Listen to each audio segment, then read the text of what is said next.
amén. ¿Cuántos están gozosos de estar una vez más en la casa de Dios? Amén. Se siente el calor del Espíritu Santo en este lugar.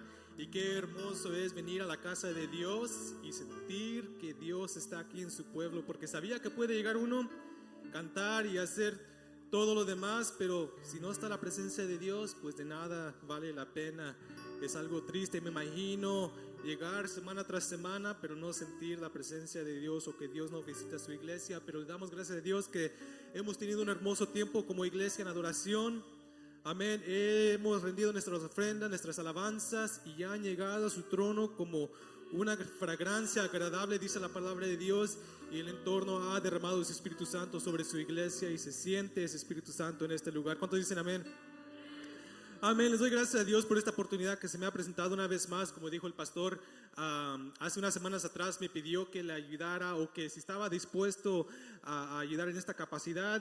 Y bueno, pues es un honor para mí poder estar delante de ustedes en cualquier capacidad, pero trayendo la palabra de Dios. Eso es algo para mí, pues me llena de gozo, porque bueno, pues a mí siempre me ha gustado aprender y luego reportar a los demás lo que he aprendido. Y yo creo que en una manera u otra siempre he aplicado eso en mi vida, sea en mi carrera profesional o en cualquier otro método de mi vida. Pero cuánto más no aquí en la casa de Dios, en las cosas de Dios. Amén, hermanos.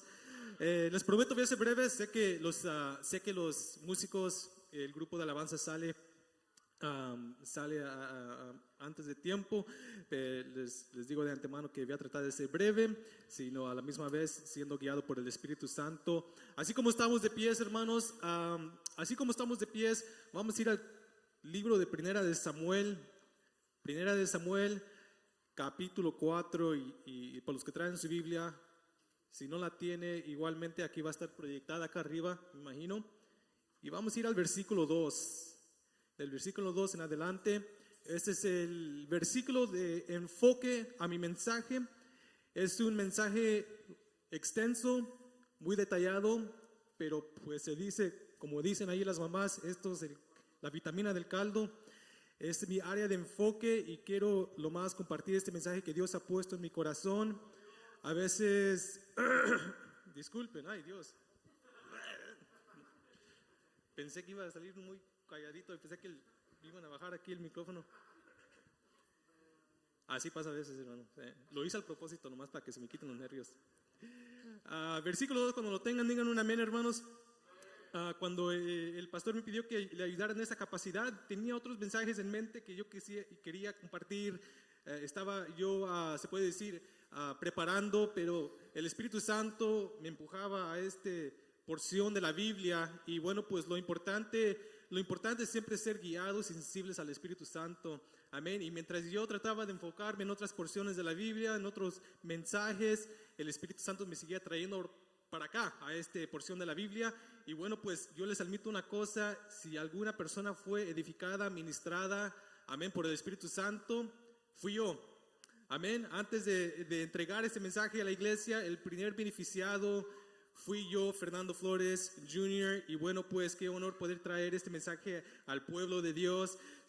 Primera de Samuel, capítulo 4, versículo 2, y dice, y voy a estar leyendo de la versión Reina Valeria, que dice: y los filisteos presentaron la batalla a Israel, y trabándose en combate, Israel fue vencido delante de los filisteos, los cuales hirieron en la batalla en el campo como a 4,000 hombres. Versículo 3 dice: cuando volvió el pueblo al campamento, los ancianos de Israel dijeron en pregunta: ¿por qué nos ha herido hoy Jehová delante de los filisteos? Traigamos a nosotros del Silo el arca del pacto de Jehová, para que viniendo entre nosotros nos salve de la mano de nuestros enemigos.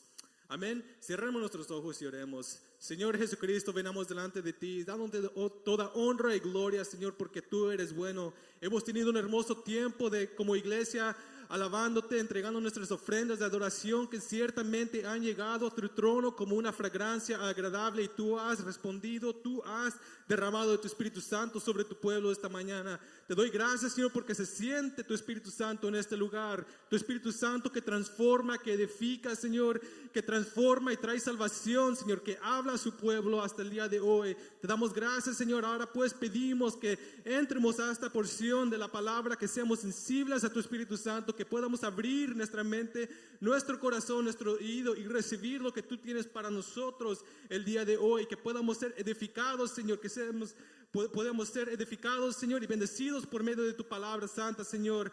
Remueve cualquier impedimento que impide el movimiento de tu Espíritu Santo, Señor, y oramos que cada uno de nosotros podamos recibir algo especial de ti esta mañana, Señor. En el nombre de Jesucristo oro, Señor, que tú me des la libertad, que me des, Señor, la gracia y la sabiduría para ser sensible a tu voz igualmente. En el nombre de Jesucristo oramos, te damos toda honra y gloria a ti, Señor, porque tú la mereces. En el nombre de Jesucristo, con un gran aplauso, tome su asiento ahí, hermanos. Voltee con su compañero ahí a su diestra y dígale, ¿dónde está Dios? En pregunta. Lo he titulado ¿Dónde está Dios? Y como leímos ahorita aquí en el mensaje, leímos aquí en el texto de enfoque, el pueblo de Israel se encontraba en circunstancias donde experimentó o sufrió derrota, y se preguntaban de uno a otro, ¿dónde está Dios, Jehová, que nos ha herido delante de nuestros enemigos, los filisteos? Y esta porción de la Biblia, capítulo 4 de Samuel, bueno, pues tiene mucho historial o mucha información que viene detrás de ello en el pueblo de Israel. Amén. Para poder entender el contexto de este pasaje del capítulo 4, tenemos que ir para atrás a lo que es el capítulo 1, 2 y 3 para entender el patrón que se seguía en el pueblo de Dios en ese entonces, que llegó a lo que era su fracaso, su derrota aquí en el capítulo 4. Yo creo que cada uno de nosotros, en una vez u otra en nuestras vidas, hemos llegado en un punto donde hacemos un autoanálisis. ¿Cómo fue que llegué aquí a este lugar? ¿Cómo fue que llegué a este punto en mi vida donde nada está yendo bien? Y hacemos un autoanálisis y miramos que el patrón que cargábamos, no de una semana atrás, pero a veces años y años y años atrás, fue lo que llevó a nuestro final o a nuestro destino de derrota. Muchas de las ocasiones, a veces cuando llegamos a un punto en nuestras vidas, no es algo en la cual, bueno, ayer me equivoqué y ahora estoy sufriendo las consecuencias, literalmente. A veces es un patrón que viene de tiempo en tiempo atrás, que a veces ocultamos o a veces no hacemos ese autoanálisis para reconocer lo que andamos haciendo en nuestras vidas. Y no es hasta que reflexionamos, cuando estamos en una etapa en nuestras vidas donde parece que los filisteos nos han vencido. Amén, hermanos. Y miramos en el capítulo 1, cómo la palabra de Dios habla en referencia al pueblo de Israel y a lo que es Elí, el sumo sacerdote en ese entonces.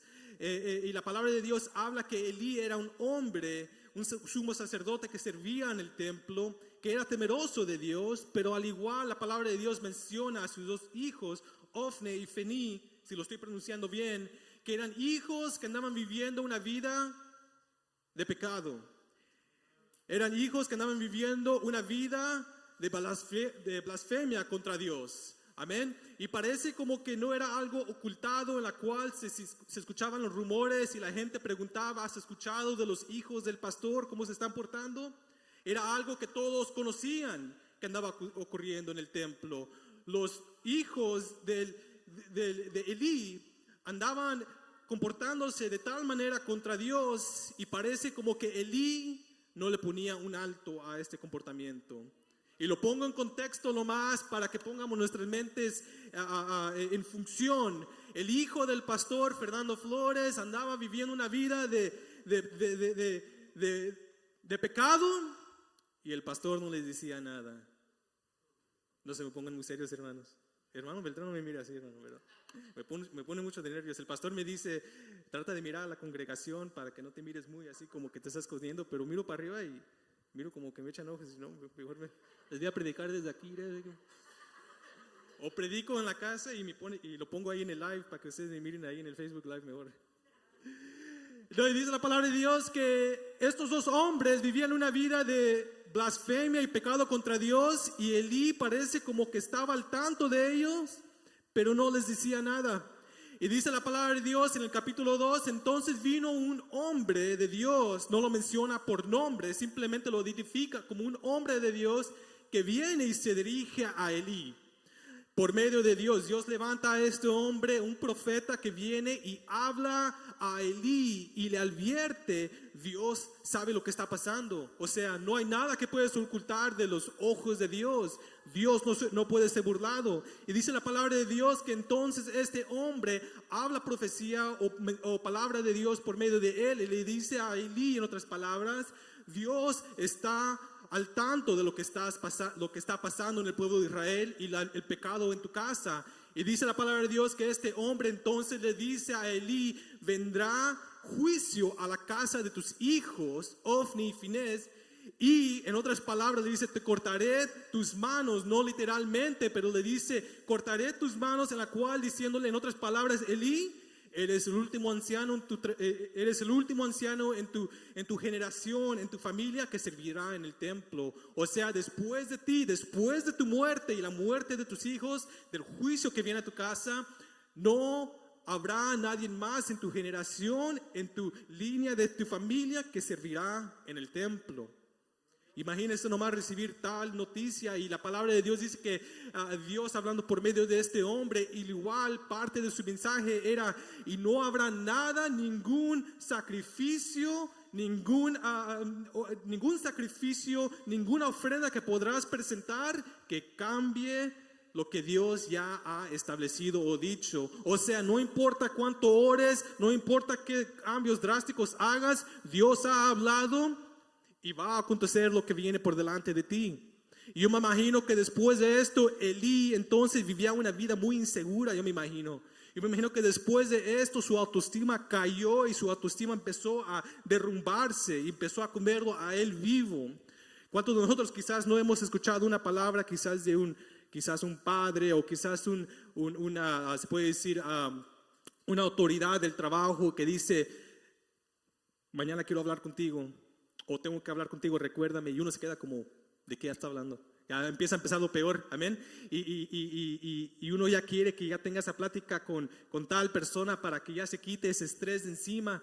Pero miramos aquí como Elí recibe esta palabra de Dios por medio de este hombre de Dios, este profeta que no es mencionado por nombre. Y Elí se queda todo ansioso, y yo me imagino, y pasa el tiempo, pasan los años, y yo me imagino que Elí todavía tiene ese mensaje grabado en su mente, amén. Y luego dice en el capítulo 2 y 3, se introduce aquí al profeta Samuel, que todos conocemos este pasaje de la Biblia, y simplemente quiero nomás hacer un resumen para llegar al contexto que acabamos de leer de enfoque. O sea, tenemos que entender cómo llegamos a este estado donde estamos. Amén. Y dice la palabra de Dios que entonces había una mujer, Ana, que no podía tener hijos. Amén. Por condiciones tales. Y ella oraba a Dios que le concediera este milagro de tener a un hijo varón.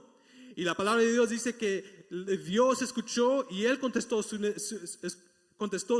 petición de ella y le trajo a luz a un hijo que ella llamó Samuel. Y conocemos toda la palabra de Dios, como dice que al poco tiempo, mientras Samuel crecía, ella lo entregó para atrás y lo dedicó al templo, a servicio de Dios, y al templo igualmente. O sea, ella recibió y dio para atrás a lo que Dios le había dado o concedido.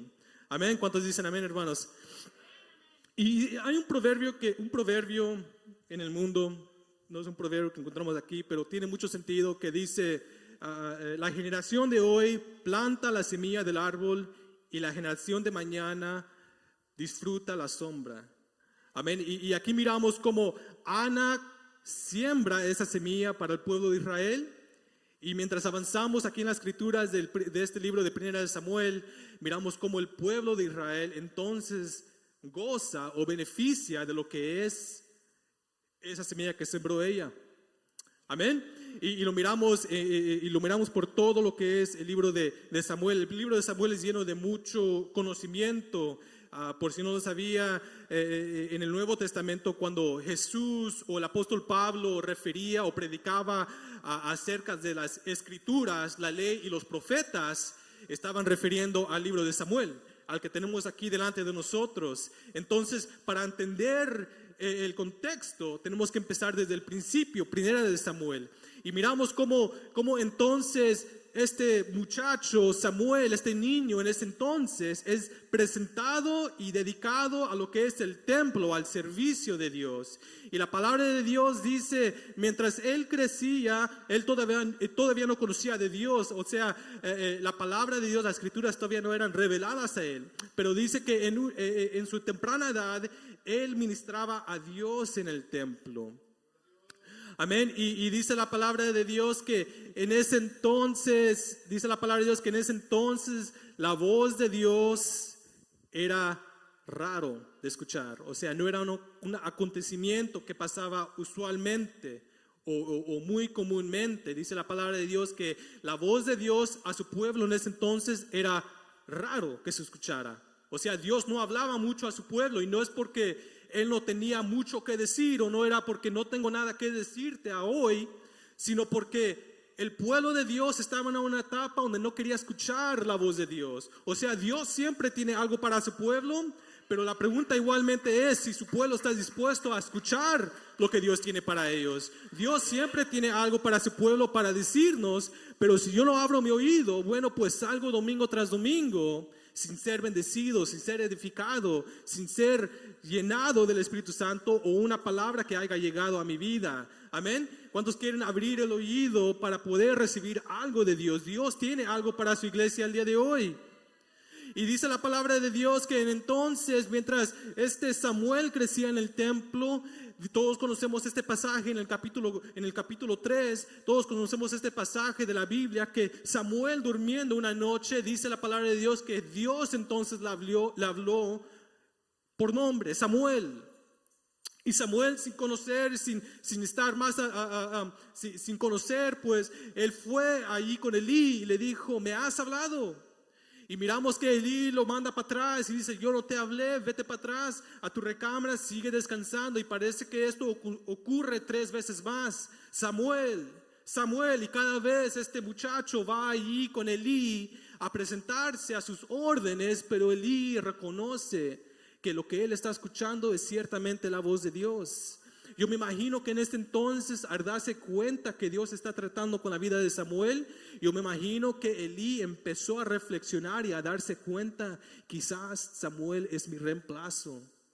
O sea, palabra de Dios ya había llegado a la vida de Elí y a su casa, que viene condena, viene juicio, y serás el último de tu familia que va a servir en el templo. Y yo me imagino que al darse cuenta que Dios, o ciertamente era Dios que hablaba a Samuel, Elí, el sacerdote, se empezó a dar cuenta, es más probable que este muchacho es mi reemplazo. O sea, yo voy a acabar un día y este muchacho es el que Dios anda levantando para guiar a su pueblo. Y dice la palabra de Dios que entonces Elí le dice ahí a este muchacho, a este Samuel, ve a tu recámara y cuando escuches una vez más esta voz, simplemente di, heme aquí que tu siervo escucha. Amén. Y conocemos ahí en el pasaje cómo entonces al pasar esto una vez más y Dios habla a Samuel por medio de esta noche, Samuel hace exactamente lo que el sumo sacerdote Elí le dijo que hiciera. Y responde, heme aquí que tu siervo escucha. Y dice la palabra de Dios que entonces Dios habló ahí a Samuel y le dijo, viene algo grave a la casa de Elí y su familia y al pueblo de Israel, y cualquier otra persona que escuche de lo que viene, le resumbarán los oídos de tan grave de lo que es lo que viene, el juicio que viene. Y le dice, o sea, yo ya he hablado o profetizado sobre la familia y la casa de Elí y sus hijos, pero que no se le olvide que todo no se me ha olvidado. O sea, ya habían pasado un largo plácido desde que este hombre que mencionamos en el capítulo 1 había ya él dirigiéndose a este Elí. Y yo me imagino que Elí, mientras pasaban los años, quizás pensaba él, a lo mejor se le olvidó a Dios ya. Quizás ya estoy a buenas con Dios, quizás Él ya me ha perdonado, pero dice la palabra de Dios que entonces se levanta este muchacho Samuel, que está dispuesto y atento al oído de Dios, y le dice: todavía viene esa maldición, todavía viene juicio a la casa de Elí y a sus hijos, porque ellos han pecado contra mí, ellos han blasfemado contra mí. Y dice la palabra de Dios que entonces al próximo día, todos conocemos que Elí va y busca a Samuel: hijo, dime qué es lo que te dijo Dios anoche, dime qué es el mensaje que trajo para ti. O sea, no me ocultes nada, dime exactamente lo que te dijo. No importa aunque sea el mensaje duro, dímelo todo. Y yo creo que así es la palabra de Dios. Yo creo que así debe de ser cuando el siervo o cuando el pastor o el ministro o el hermano se levanta a predicar la palabra de Dios, que no se oculte nada. ¿Cuántos dicen amén? A veces estamos tan aficionados, tan enfocados en tratar de traer un mensaje que complace a todos, un mensaje de ánimo, pero no de convicción del Espíritu Santo. La palabra de Dios es una espada de dos filos, dice la palabra de Dios, que quebranta los tuétanos y penetra el alma y el corazón. Y Elí busca a este muchacho diciéndole: dime todo aunque me duela, aunque vaya contra todo lo que yo ando haciendo, dímelo, que Dios permita que todo ocurra a ti igualmente si ocultas o guardas algo de mí. Hace semanas atrás hablaba con el hermano Carlos Nava, ministro aquí de la iglesia, y me dirigía con él y decía: hermano, gracias por el mensaje que usted trajo la semana antepasada. Su mensaje llegó a mi corazón. Ciertamente Dios ha estado hablando a la iglesia. Era el mensaje que yo ocupaba, era el mensaje que yo siento como que cuando estaba sentado todo el cuarto estaba vacío y la predicación era para mí, y sentía como que la palabra de Dios me reargullía y sentía como esa espada como que me penetraba el corazón. Y me dice el hermano: es que hermano, ya no hay tiempo de esperar. O sea, ya no hay tiempo para esperar, para dar mensajes que en la cual, bueno, pues no traen el mensaje que Dios tiene para la iglesia en ese entonces. O sea, ya no nos podemos esperar, los tiempos son cortos, la palabra de Dios tiene que ser predicada y así debe de ser. Y aquí Elí le dice: dime todo aunque me duela, dime todo aunque me haga sentir un poco incómodo, aunque me haga sentir como que soy el único aquí en el templo. Pero cuando la palabra de Dios es dirigida a uno, no hay nada que lo puede detener. ¿Cuántos dicen amén, hermanos? Y dice la palabra de Dios que entonces Samuel le dirigió y le dijo todo de lo que Dios le había hablado, le había dicho que llegaba a su casa. Y Elí reconoció diciendo: ciertamente Dios no se le ha olvidado, ciertamente esto va junto o es igual a lo que este hombre de Dios hace años atrás ya había dicho sobre mi vida. Y le dice la palabra de Dios que entonces simplemente respondió: Dios ha hablado, si así es su voluntad, que sea cumplida. O sea, ando aceptando lo que viene de adelante. Amén. Yo creo que quizás en una vez u otra nosotros hemos llegado en un punto en nuestra vida donde llegamos a completamente rendimiento y decimos igual, así como Elí: bueno, si así ha dicho Dios, que se cumpla su palabra. Amén. Y ahí es donde llegamos a ese contexto, a lo que miramos en las condiciones en las cuales estaba el pueblo de Israel bajo ese liderazgo o el gobierno de lo que es Elí, el sumo sacerdote. Y por eso mencionaba hace rato que a veces cuando miramos circunstancias, siempre hay quizás un patrón, decimos en inglés, there's a pattern of behavior, que resulta a donde estamos ahora el día de hoy, sea bueno o malo. Y miramos, por eso mencionaba que el pueblo de Israel estaba completamente perdido, estaba completamente contra la voluntad de Dios. Y si usted lee un poco más en adelante, en el capítulo 8, si no estoy equivocado, miramos cómo el pueblo de Israel llega a un punto donde dice: queremos ser como los demás naciones. O sea, queremos tener a un rey.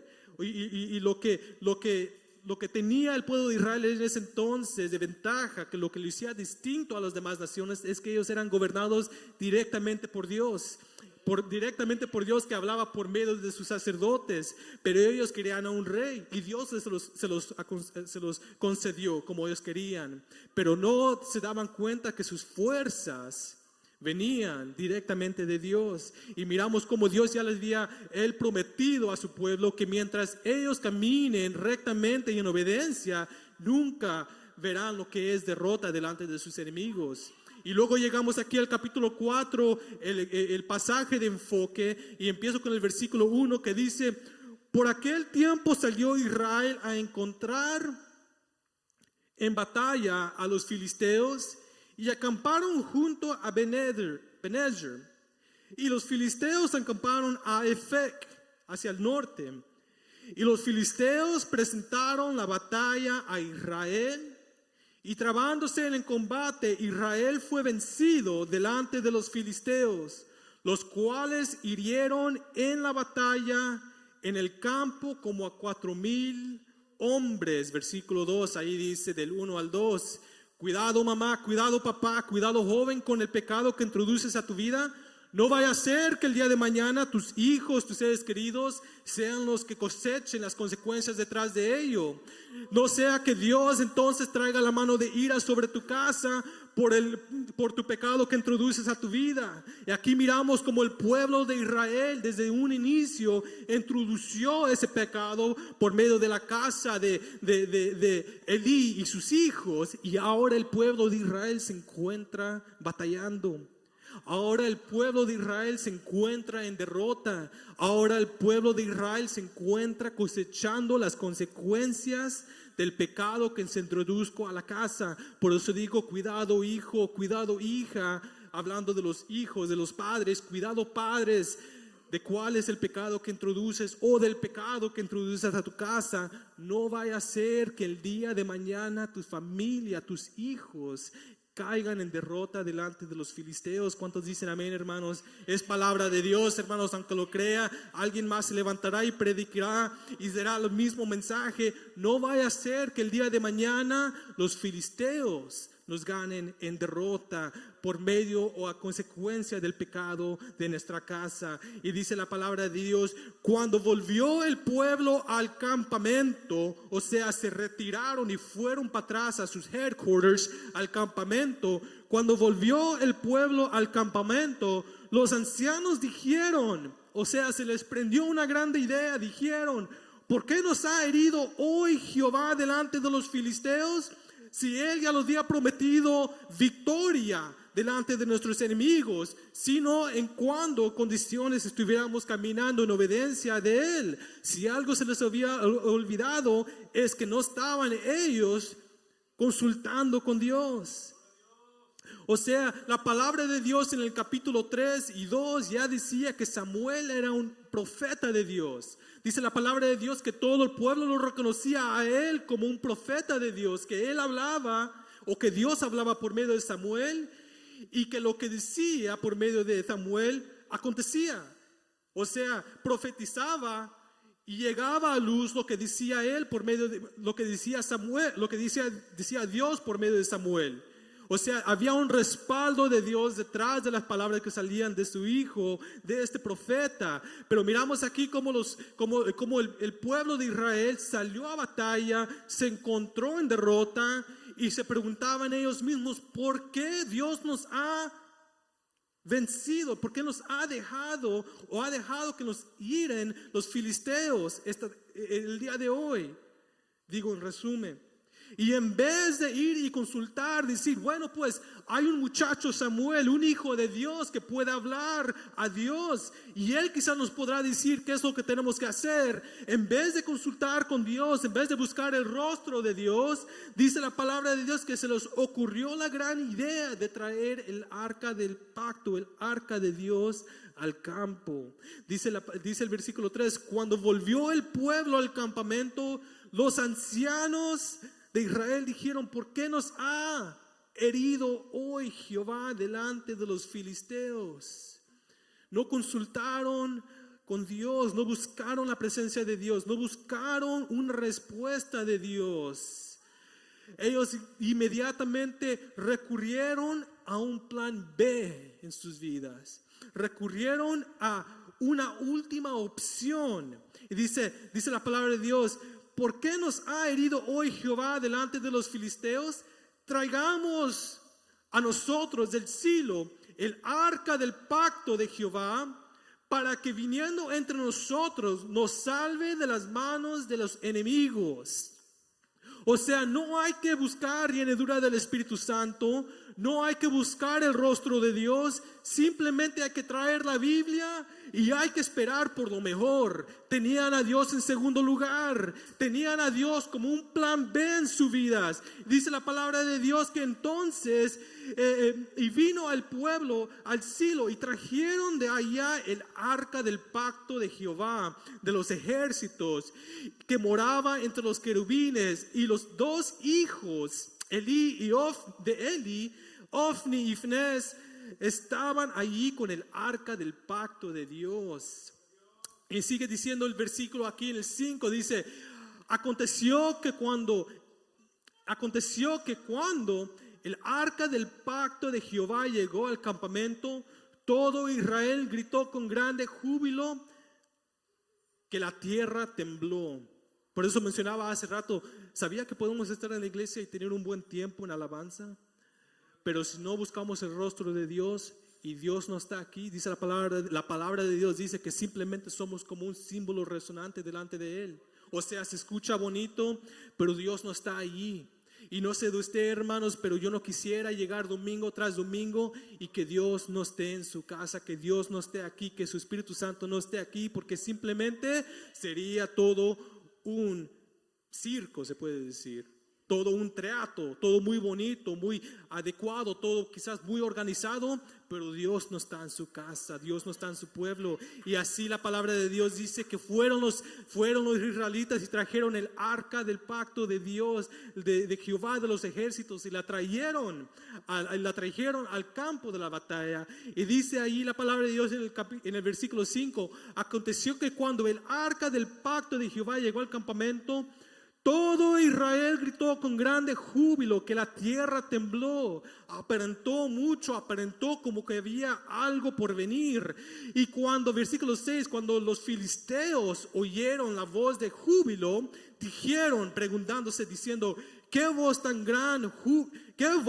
gran júbilo es esta en el campamento de los hebreos? Y supieron que el arca de Jehová estaba sido traída al campamento, o traída aquí al campo de batalla. Versículo 7 dice: y los filisteos tuvieron miedo. Los filisteos tuvieron miedo porque sabían que la arca de Dios, la arca del pacto, representaba la presencia de Dios. Y sabían, bueno, pues aquí los hebreos han traído el arca del pacto, ciertamente Dios está allí. Y acuérdense, como decíamos, a veces puede todo aparentar como que Dios está allí, todo puede aparentar como que está muy bonito, pero si Dios no está aquí, de nada sirve. Y los filisteos miraron y tuvieron miedo porque dijeron: ciertamente han traído el arca del pacto y ciertamente Dios está allí. Si Dios está con ellos, la derrota es de nosotros, muchachos, dijeron ellos mismos. Y los filisteos tuvieron miedo porque decían: ha venido Dios al campamento. Y dijeron: ay de nosotros, pues antes de ahora no fue así. Dijeron: ay de nosotros, pues antes de ahora no fue así. O sea, los derrotaron la primera vez cuando habían muerto 4,000 hombres en batalla, y ahora sacaron lo que es la arma secreta, se puede decir. La arma secreta, sacaron el arca del pacto. Pero lo que miramos aquí es que el pueblo de Israel sacó el arca de pacto como si fuese simplemente un objeto de buena suerte. Es palabra de Dios, hermanos. Les digo, no se miren muy serios. No me miran muy serio ahorita, no los voy a mirar.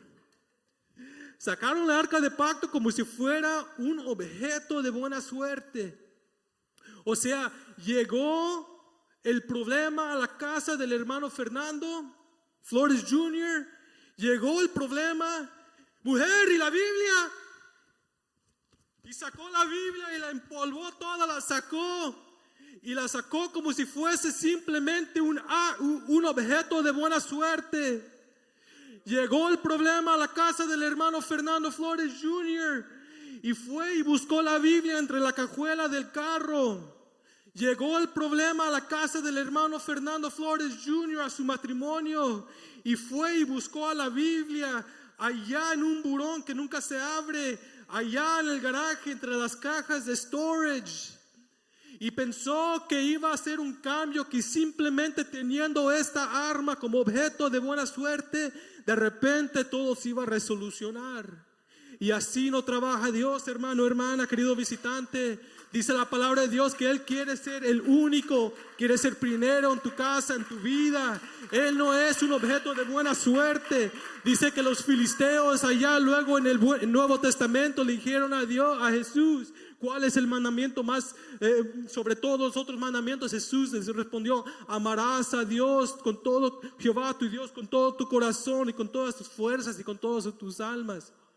O sea, tendrás a Dios en primer lugar en cualquier circunstancia, no solamente cuando las cosas vayan mal. Y dice la palabra de Dios: ay de nosotros que nos libre de las manos de los filisteos, versículo 8, ay de nosotros, ¿quién nos librará de la mano de estos dioses? Dice dioses porque los filisteos eran paganos, creían en dioses paganos. Ay de nosotros, me perdí aquí. Ay de nosotros, ¿quién nos librará de las manos de estos dioses poderosos? Estos son los dioses que hirieron a Egipto con toda la plaga del desierto. Y luego dice la palabra de Dios que entonces ahí entre ellos los filisteos se animaron entre uno y al otro, se llenaron de valor. Dice la palabra de Dios: esforzaos, oh filisteos, y sed hombres, para que no sirváis a los hebreos como ellos os han servido a vosotros. Sed hombres y pelear. O sea, sabemos que ha llegado Dios al campamento y sabemos que Dios es más grande que nosotros, pero es mejor morir como hombres, morir con la espada, que vivir y ser esclavos de estos hebreos como un día ellos lo fueron a nosotros. Hay un dicho que se dice: nunca sabes lo que tienes hasta que lo pierdes. Amén.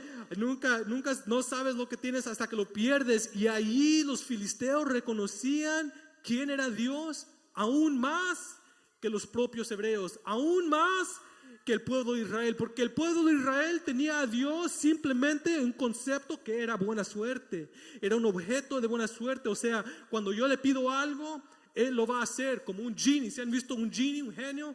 Lo agarran así y sale y dame te concedo 3 deseos. Dios no trabaja así. Ellos reconocían más que quién era Dios, que ni los propios hebreos que sacaban el arca del pacto como si fuese simplemente un objeto de buena suerte. Pero luego la cosa se pone un poco más delicada, hermanos. Ahí en el versículo 10 del capítulo 4 dice: pelearon pues los filisteos e Israel fue vencido, y huyeron cada cual a sus casas o a sus tiendas, al campamento, y fue hecha mucha mortalidad, pues cayeron de Israel 30,000 hombres de a pie, y el arca de Dios fue tomada, y muertos los hijos de Elí, Ofni y Finés. Algo aconteció ahí, que el pueblo de Israel trajo el arca de Dios, el arca del pacto, al campamento, pero miserablemente todavía miraron derrota, todavía perdieron ahí la batalla contra los filisteos. Dice la palabra de Dios que murieron 30,000 hombres a pie, y todavía se llevaron con ellos, secuestrada se puede decir, el arca del pacto de Dios. Algo triste pasa ahí cuando usamos a Dios como si fuera un objeto simplemente en nuestras vidas, un objeto de buena suerte, cuando lo ponemos como un plan B en nuestras vidas. Dios no trabaja así.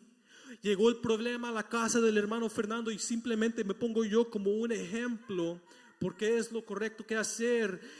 Llegó el problema a la casa del hermano Fernando, y el hermano Fernando corrió al Facebook y puso un texto bíblico pensando que todo iba a arreglarse de repente.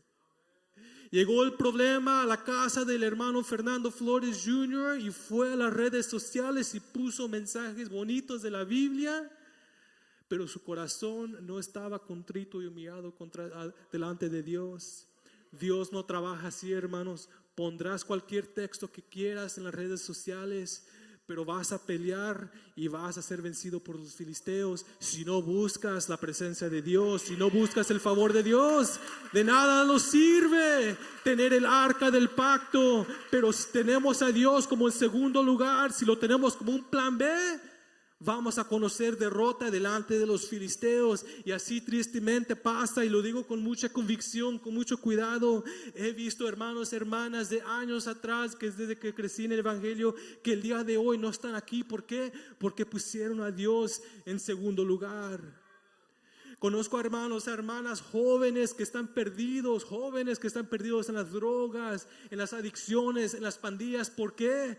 Porque pusieron a Dios como un plan B en su vida. Pensaban que con un texto bíblico, pensaban con que simplemente llegando el domingo era más que suficiente. Y así no trabaja Dios. Dios no puede ser personalizado. Él no puede ser modificado a tu propia conveniencia. Así no trabaja Dios. La palabra de Dios mismo dice: lo pondrás en primer lugar. Amarás a Dios con todo tu corazón, con toda tu sed y todas tus fuerzas. ¿Cuántos dicen amén, hermanos? Es palabra de Dios.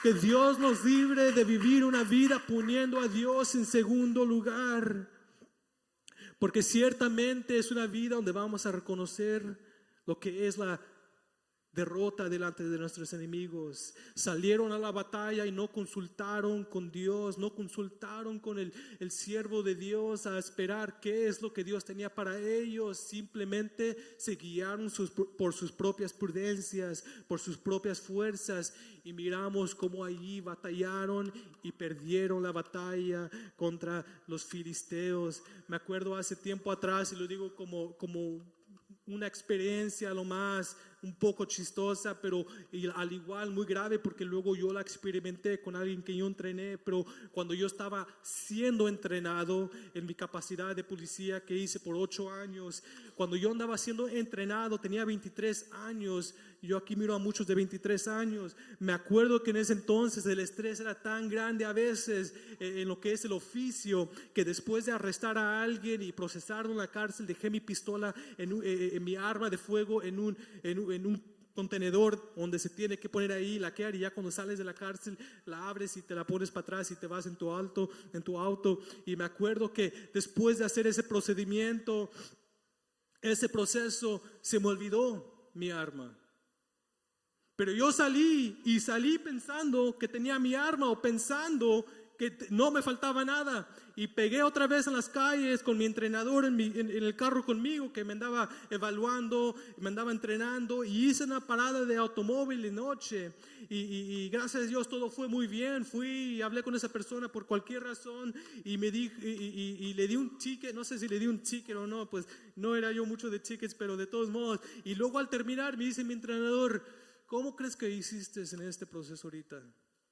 Y yo hice una evaluación, pues me estacioné bien, puse las luces adecuadamente, me arrimé al vehículo con seguridad, con entendimiento, mirándome a los alrededores, y la eduqué a esta persona, y le di o no le di ticket, y bueno, pues yo creo que todo fue muy bien.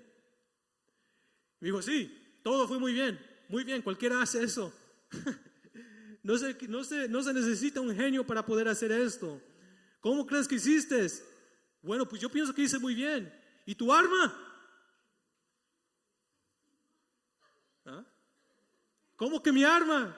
Tu arma. Lo más importante, ¿dónde está ahí? Mi arma. Y yo buscando, pues quizás la tiré por ahí, no sé qué pasó.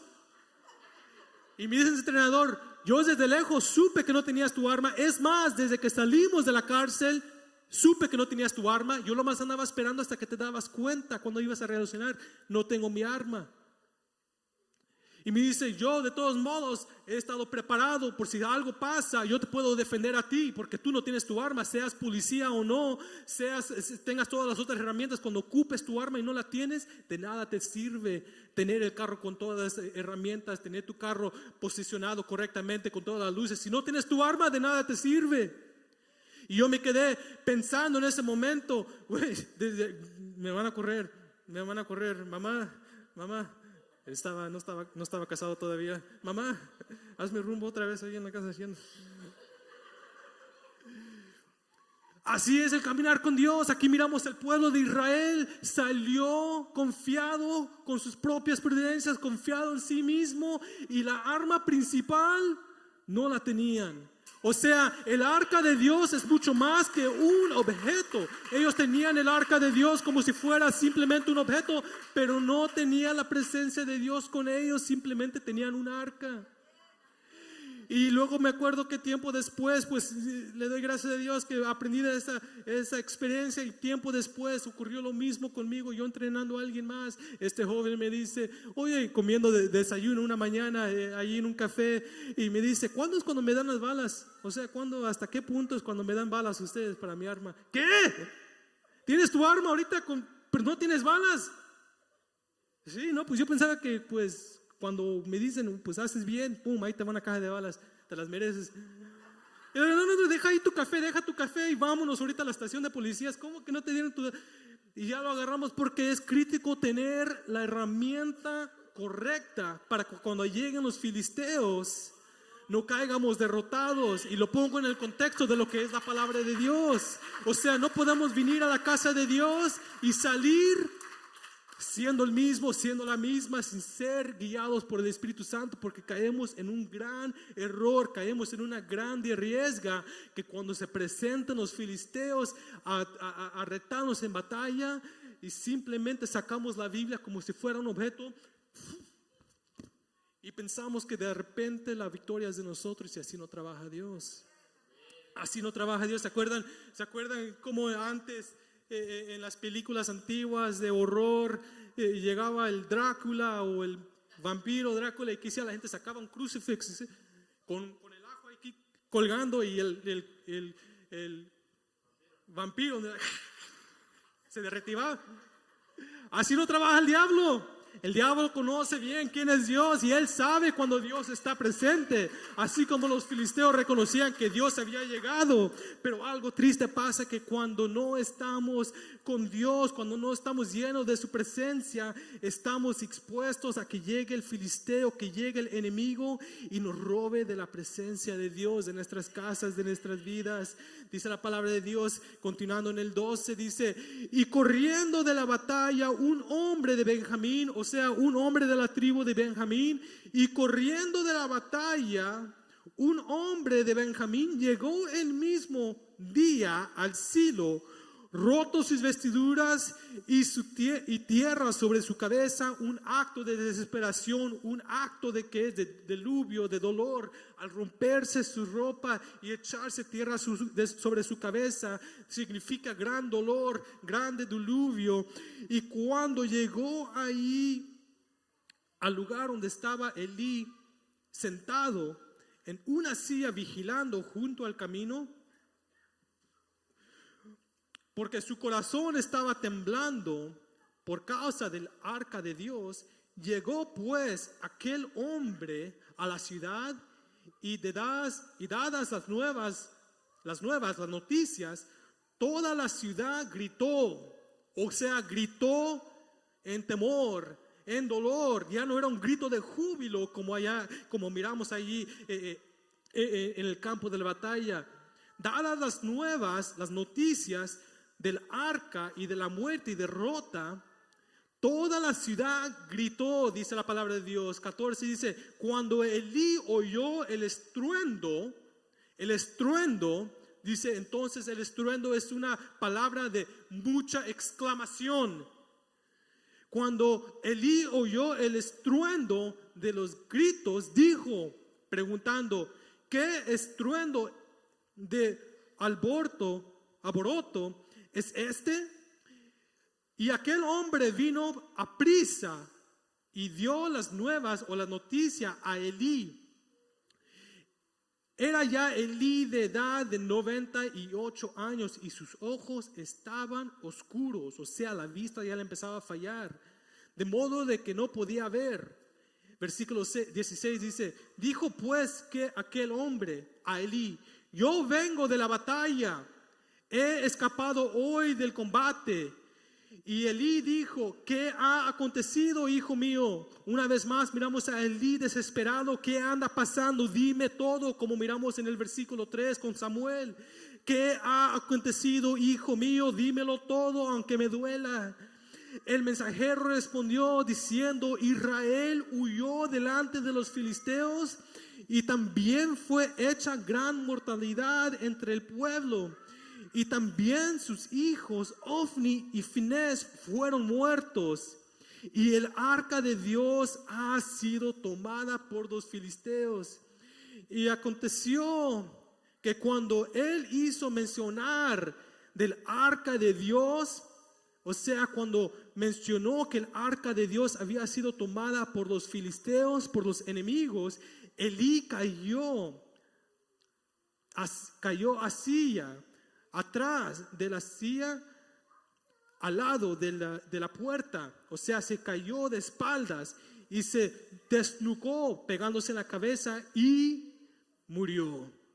Porque era hombre viejo y pesado, y había juzgado él a Israel por 40 años. O sea, al escuchar esto, Elí, que sus hijos habían muerto y que el arca de Dios había sido removida, yo me imagino que Elí de repente, todo lo que este hombre en el capítulo 1, este mensajero de Dios, y lo que Dios había dicho por medio de Samuel, de repente empezó a sentar en su corazón, empezó a llegar esa condena, y él empezó a pensar en sí mismo: el juicio de Dios ciertamente se está cumpliendo en mi vida. Y dice la palabra de Dios que él cayó y murió en su silla. Me acuerdo en una ocasión trabajando igual, y me gusta usar muchas anécdotas o ejemplos de la vida real que yo experimenté en mi carrera, y nunca lo digo para vanagloria, sino para glorificar el nombre de Dios, y todo lo que yo he podido ver y experimentar, cosas que quizás yo nunca quisiera que muchos miraran o escucharan en persona, pues.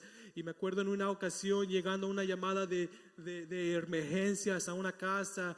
Usualmente no vamos a llamadas médicas porque, bueno, pues no somos médicos, somos policías, pero en esta circunstancia llegamos porque las circunstancias eran un poco inclaras, un poco sospechosas, quizás había peligro de vida. Entonces llegamos y había una mamá joven todavía y estaba embarazada, y me dice: mi hija está en su baño de su recámara y no abre la puerta. Ella le he tocado varias veces y no abre la puerta, pero estoy espantada porque miro un rastro de sangre que llega desde la puerta de la casa hacia su recámara y hacia la puerta. Y digo en esta experiencia que entonces llegué yo, pues, y con compañeros, y tocamos ahí la puerta y hablábamos por nombre sobre la puerta del baño, y no contestabas. Entonces vencí la puerta con una patada de donkey, dicen por ahí. Y al abrir la puerta, encontré a esta muchachita de tan solo 13 años, desmayada, desangrándose junto al zinc, y envolviendo en sus manos tenía ella una toalla, y al abrir o tomar esa toalla tenía un recién nacido. O sea, ella estaba embarazada y trató de deshacerse de la criatura en ese entonces. Y al mirar esto, y tomó a este bebé en mis manos, la mamá no tenía ninguna idea de que su hija estaba embarazada. Y a la sorpresa, o al darse cuenta de esto, de tanto el shock que era en su cuerpo, en su mente en ese momento, empezó ella a sentir dolores. Ocupó asistencia médica, alguien háblele a un médico. Empezó a dar a luz ella misma ahí. Dice la palabra de Dios aquí, lo pongo en relación simplemente como experiencia de la vida real que he visto. Dice la palabra de Dios que aquí, en cuanto la nuera de Elí esposa de Ofni, de su hijo Ofni, cuando ella escuchó que murió su esposo, que murió Elí delante de ella, que el arca había sido tomada, dice la palabra de Dios que le pegaron dolores y empezó a dar a luz allí en ese lugar, ahí donde estaba. Y dice la palabra de Dios que las que estaban allí con ella la trataban de animar, diciéndole: has tenido a un hijo, pero ni eso le traía consuelo a su vida. Al tener a un hijo en ese entonces era algo grandioso. Al tener un hijo era algo grande porque significaba que el pueblo iba a expandir y iba a crecer y generaciones iban a seguir. Pero parece que cuando le dicen: has tenido a un hijo, ni eso la consoló. Y dice la palabra de Dios que igualmente ella murió. Pero antes de morir, dice la palabra de Dios, gracias a los bispos que se han pasado. You can help me out, David, thank you. Que no caigamos en el error de poner a Dios en segundo lugar. Que no caigamos en el error de tener a Dios como un objeto, simplemente como un objeto de buena suerte. Dice la palabra de Dios: y su nuera, la mujer de Finés, que estaba encinta, sentada, oyendo el rumor de el arca de Dios que había sido tomada y la muerte de su suegro y su marido, se inclinó y dio a luz, porque le sobrevinieron sus dolores de repente. O sea, no era su tiempo, pero grande era el dolor. Y al tiempo que moría, o sea, andaba muriendo en sus últimos momentos, ella igual, le decían las que estaban junto a ella: no tengas temor, porque has dado a luz a un hijo. Mas ella no respondió, ni se dio por entretenida, y llamó a su niño Ichabod, diciendo: traspasada ha sido la gloria de Dios de Israel. Y llamó al niño Ichabod, diciendo: traspasada es la gloria de Israel, porque haber sido tomada el arca de Dios, y por la muerte de su suegro y de su marido. Dijo pues: traspasada es la gloria de Israel, porque ha sido tomada el arca de Dios. Traspasada ha sido la gloria de Dios. Y desde ese entonces en adelante, cuando conocieron derrota, dice la palabra de Dios que entre ellos se miraban uno al otro y simplemente decían: Ichabod. O sea, qué día tan triste, Dios ya no está aquí. La gloria de Dios ha partido de este lugar. Puestos de pies, hermanos. Yo me acuerdo en el 2001, en ese entonces tenía yo 10 años, me imagino. Y todos conocemos los ataques terrorísticos contra la nación. Y me acuerdo en ese entonces todos estábamos apegados a la televisión, mirando las noticias, lo que venía detrás de ellos. Y me acuerdo que de vez en cuando frecuentemente enseñaban rótulos en vivo. Y me acuerdo una imagen que me impactó, que hasta el día de hoy me acuerdo claramente. Enseñaban a una señora policía allí en Nueva York, simplemente el día después de lo acontecido, con un rótulo en la esquina de las calles que decía: It's a sad day, America. It's a sad day in our nation. O sea, andaba reflexionando el dolor que había en el pueblo, en la nación. Y al igual lo pongo en contexto, cuando el pueblo de Israel se miraba uno al otro, se decía: Icanob, la gloria de Dios ha sido traspasada en Israel. Que la gloria de Dios nunca sea traspasada en nuestras vidas, hermanos. Pero para que no sea traspasada, tenemos que tratar a Dios. No podemos tratarlo como si es un objeto de buena suerte. No podemos sacar la espada cuando las cosas van mal, pensando que de repente Dios va a cambiar el panorama. Dios es un Dios celoso, Dios es un Dios de ira igualmente, pero la palabra de Dios también habla que Él es un Dios de misericordia. Él es un Dios que escucha. Mucha gente cae del camino de Dios, cae de su caminar, Pero qué bonito que cuando cae alguien, cae en las manos de un Dios soberano, cae en las manos de un Dios que puede todavía quebrantar y hacer a alguien nuevo otra vez. Yo no quiero caer, pero si caigo, quiero caer en las manos de un Dios de misericordia y de amor. No quiero caer para atrás al viejo hombre, al mundo de donde Dios me rescató. Pero para eso tengo que poner a Dios en primer lugar. Cada uno de nosotros estamos aquí por la gracia de Dios, y todo se tuvo que haber, que tuvimos que hacer un reflexo, tuvimos que hacer un autoanálisis de nuestras vidas y decir: he puesto a Dios en segundo lugar. Y el paso que siguió después de eso fue arrepentimiento.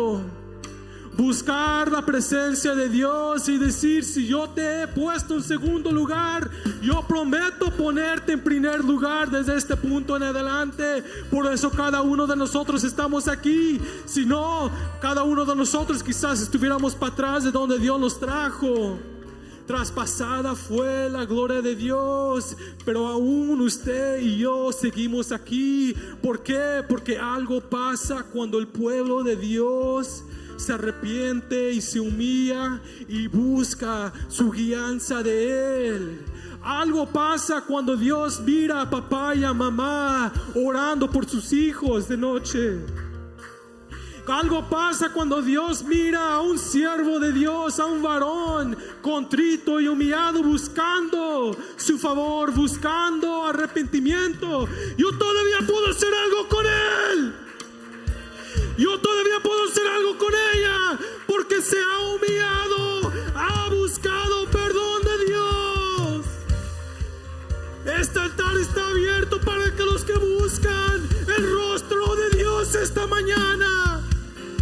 Yo he fallado, he puesto a Dios en segundo lugar. Yo he sacado esta espada como si fuese un objeto de buena suerte. Yo he corrido a Facebook y a las redes sociales a poner un texto bíblico. Simplemente los fariseos miraban y decían: hey, algo se mira ahí, pero Dios no estaba ahí. Dios busca a alguien, a un pueblo que lo busca de espíritu y en verdad, que se construye y que se humilla delante de Él. Ha pasado casi 5 meses desde que empezamos el año. Dios no trabaja con el hombre. El diablo quizás te dice: espérate para el año que viene, acabo ya vamos a la mitad, entonces empezarás otra vez de nuevo a cero. Hoy es el día a hacer un pacto con Dios, diciendo: desde este punto en adelante yo te pongo en primer lugar. De este punto en adelante yo te pongo en primer lugar. Ya no eres un plan B en mi vida, ya no eres una última resolución, ya no eres el último recurso para mí. Tú eres en primer lugar para mí. Algo empieza a pasar cuando usted, hermano, hermana, se humilla delante de Dios. Hermano, hermana que estás aquí, varón, si nunca has orado por tu familia, con tu esposa, con tus hijos, hoy es el día de buscar gracia delante de Dios. Hoy es el día de hacer un pacto con Dios y decir: